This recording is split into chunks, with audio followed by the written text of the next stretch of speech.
Greetings from day 7,422 of isolation. At least it feels that way. Jimmy says hi. If anybody can comment on where this picture was taken and when, then you get a prize. I don't know what. A thank you at least. So we have open E tuning here with a slide, of course, and I want to explain it to you a bit. For those of you that haven't really used it before, it's just like your guitar is tuned to an open E chord like this. Like this. Watch out for the slide. Get the slide out of the way. So that means that riffs like this, that you would use in blues a lot, they come naturally like this.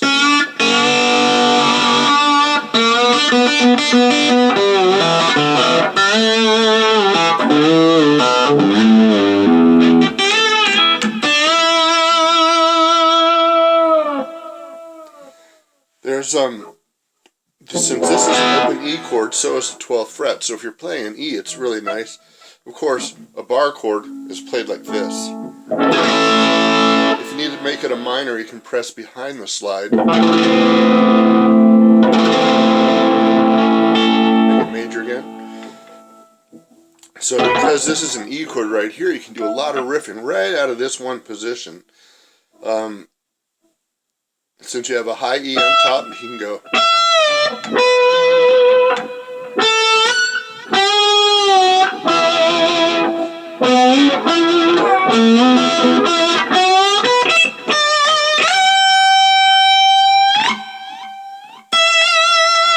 So everything's right here, most of the stuff you need. Now you can venture out to like do blah blah blah, like this kind of thing, and move it around like this.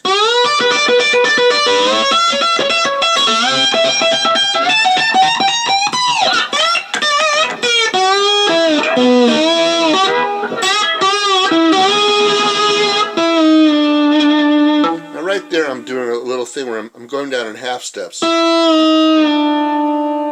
Because normally if you're fretting you go, but since it's sliding, it's kind of cool to do those half steps just because you can, and it sounds good.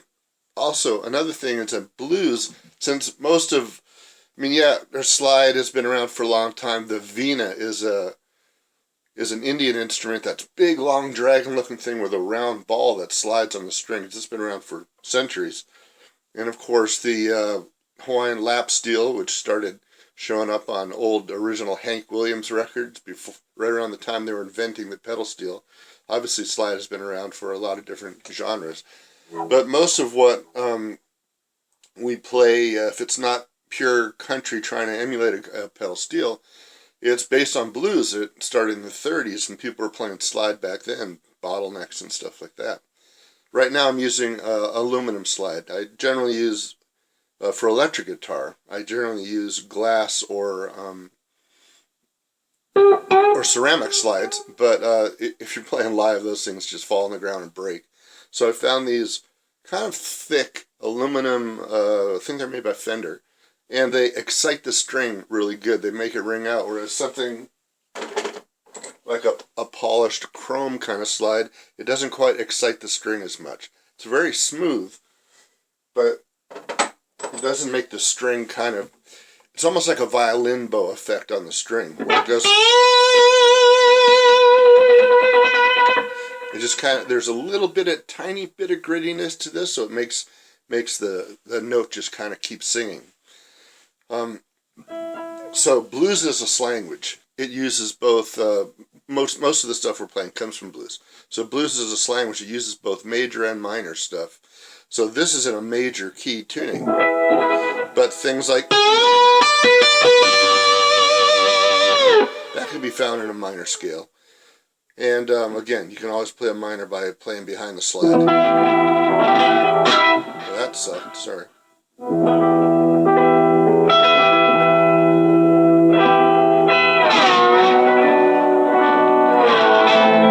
That's depressing. We'll keep it major for right now. There's a bunch of riffs that come in handy right here. You can play around with this root note right up here. You can jump it up, bring it down, then you can slide down on the B string from a 5 to a 4, maybe down to a 3, but you have a 3 right here also on the G string, so you go.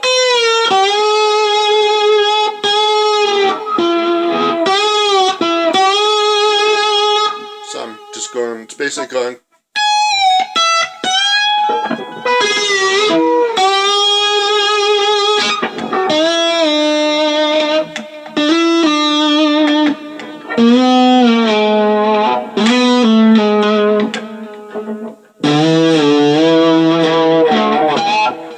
So one of the things I wanted to tell you about is that you can use micro-tuning on slide, and it works really good. If I do this little riff,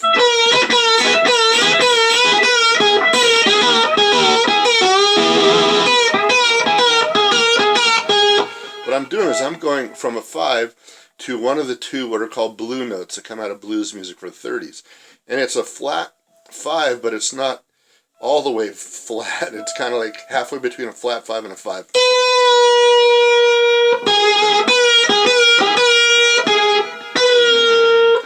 Actually, I take that back. Yeah, it's halfway between a 5 and a flat 5. If I played a flat 5, it would be.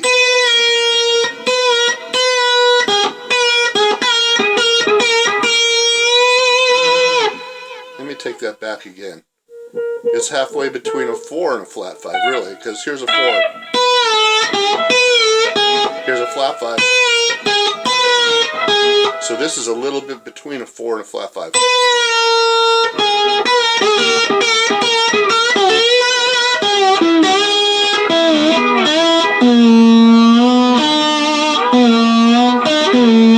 There it is again right there. It's not flat 5 and it's not a 4. It's halfway between, right about there. That's one of the two blue notes. The other one is between a minor third, between a minor third and a second. There's also one between a major third and a minor third. Right there, I'm going sharp of a major third. I'm not going. That's so precise and proper. It's like I should be playing with my pinky stuck out or something. So it's slightly sharp of a minor third, but it sounds right. And sometimes you can be flat of a minor third and sound right.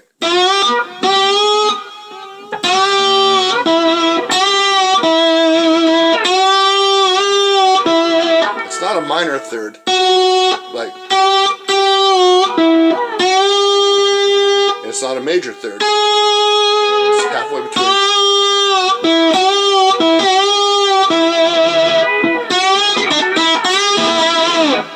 Another good place to see that, where it's between a minor third and major third, is the song Rolling and Tumbling.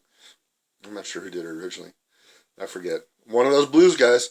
So it goes. Now right there you can see I'm halfway between a minor third and a major third. A major third would sound way too proper. And a minor third would sound like a rock guy doing it. So what I'm playing is a third that's between a minor third and a major third, which can be found in a lot of Middle Eastern scales as well. Their third is actually not a proper major third or a minor third, it's in between. And there it is right there.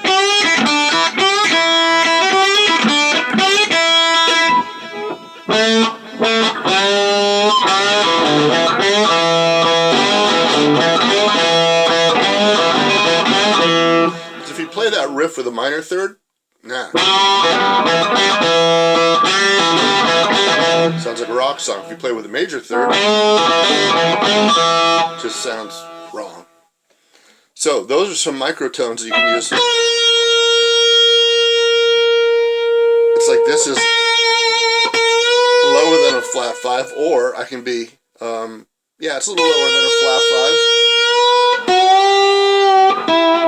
And that's lower than a major third, but higher than a minor third.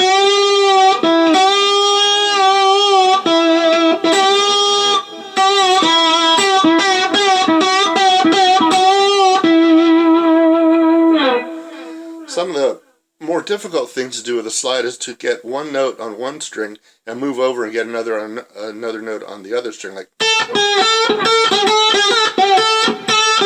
It's easier when you slide to it.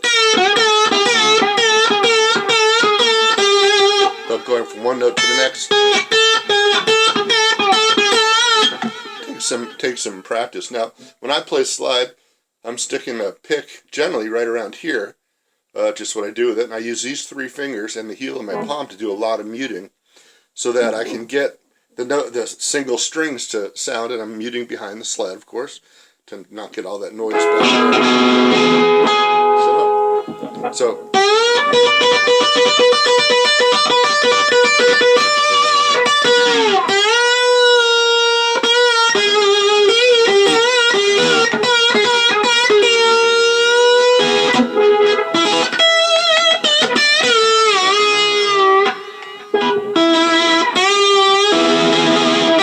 now you can play a major third, it's no problem.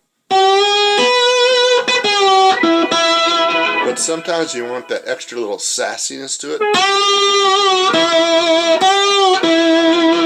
You play a microtone. And this thing is... You get all these things right here. You just kind of slide here and slide back up, hit another note.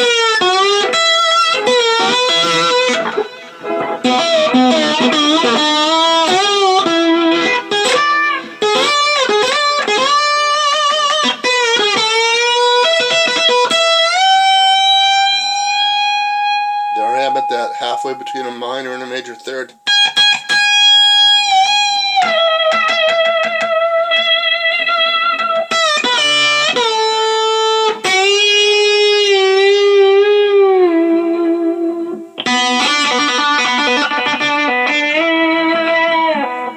So there's lots of fun things to do in open E tuning. Down here you got a bunch of riffs, because you got...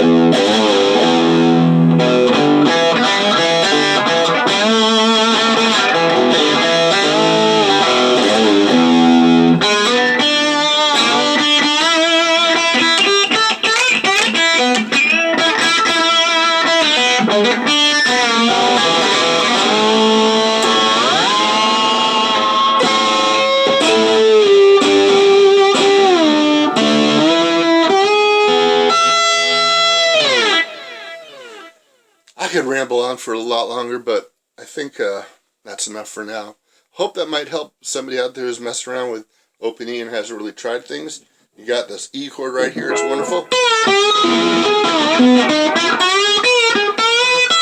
can go behind it for a lot of things.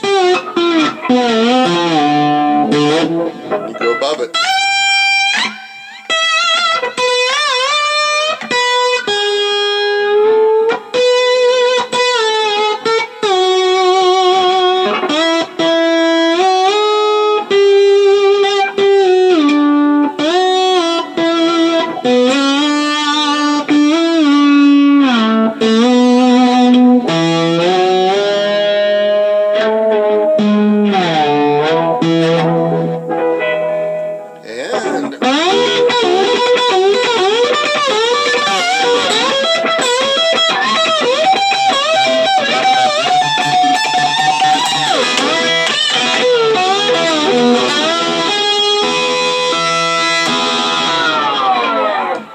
So, hope that helps if you're just messing around with opening. Okay, take care, bye. Be safe.